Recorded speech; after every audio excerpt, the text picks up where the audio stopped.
ధరణిలో ఉన్న వివరాలే మళ్ళీ భూభారతిలో ఉంటాయా, లేకుంటే దీన్ని ఎలా మార్పులు చేస్తే ఎలా మార్పులు చేస్తారా? ఇంకా చాలా మందికి ఏమంటున్నారంటే దీంతో క్రిటిసిజం ఏంది, ధరణి రికార్డే మళ్ళీ భూభారతిలో కొనసాగుతుందంట, ఏం మారింది, ధరణి భూభారతిగా కొనసాగుతుంది ఒక అనుమానం అపోహలో ఉన్నారు. ఇది తప్పు. మీరు కనుక సెక్షన్ 4ను చూస్తే, భూభారతి చట్టం సెక్షన్ 4లో మీరు అడిగిన దానికి స్పష్టంగా సమాధానం ఉంటుంది. ఏమంటుంది చట్టం అంటే, ధరణిలో ఉన్న రికార్డు భూభారతిలో తాత్కాలికంగానే కొనసాగుతుంది.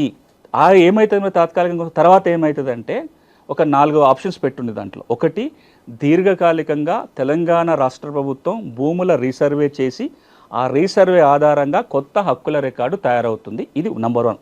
అది జరగడానికి చాలా టైం పడుతుంది. కాబట్టి ఈ లోపల ప్రభుత్వం ఏమంటుందంటే, మేమే ఒక స్పెషల్ డ్రైవ్ నిర్వహించి రికార్డులో తప్పొప్పులను సవరిస్తాము అనేది రెండో మాట. ఆ స్పెషల్ డ్రైవ్ కిందనే ఈ రోజున రాబోయే రోజుల్లో రెవెన్యూ సదస్సులు జరగబోతున్నాయి, రికార్డు సవరణ చేస్తారు.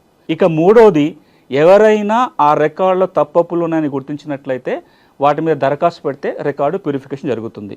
4వ ప్రక్రియ, మొత్తంగా కొత్త రికార్డు తయారు చేసే అధికారం కూడా ప్రభుత్వానికి ఈ రోజున భూభారతి చట్టం ఇస్తుంది. ఈ 4 వెసులుబాట్లు ఇంతకుముందు ధరణిలో లేవు.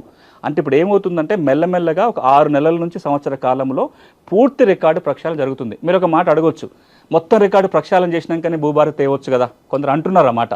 కానీ మీరు ఏ చట్ట ప్రకారం ప్రక్షాళన చేస్తారు?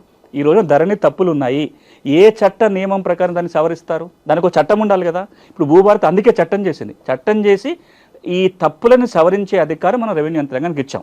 మరి ఇంకో మాట అడగొచ్చు, కొత్త చట్టం చేసుకున్నాక ఒక 4 నెలల్లో 3 నెలల్లో మొత్తం అన్నీ ఆపేసి ప్రక్రియ చేయొచ్చు కదా అని. అట్లా జరిగింది పోయినసారి 2020లో ధరణి వచ్చినప్పుడు మీకు జ్ఞాపకం ఉంటుంది. ఓ 4 నెలల్లో 6 నెలల పాటు రిజిస్ట్రేషన్లు ఆగిపోయినాయి, రెవెన్యూ కోర్టులు ఆగిపోయినాయి, మ్యూటేషన్లు ఆగిపోయినాయి. దానివల్ల జనం చాలా ఇబ్బంది పడ్డారు.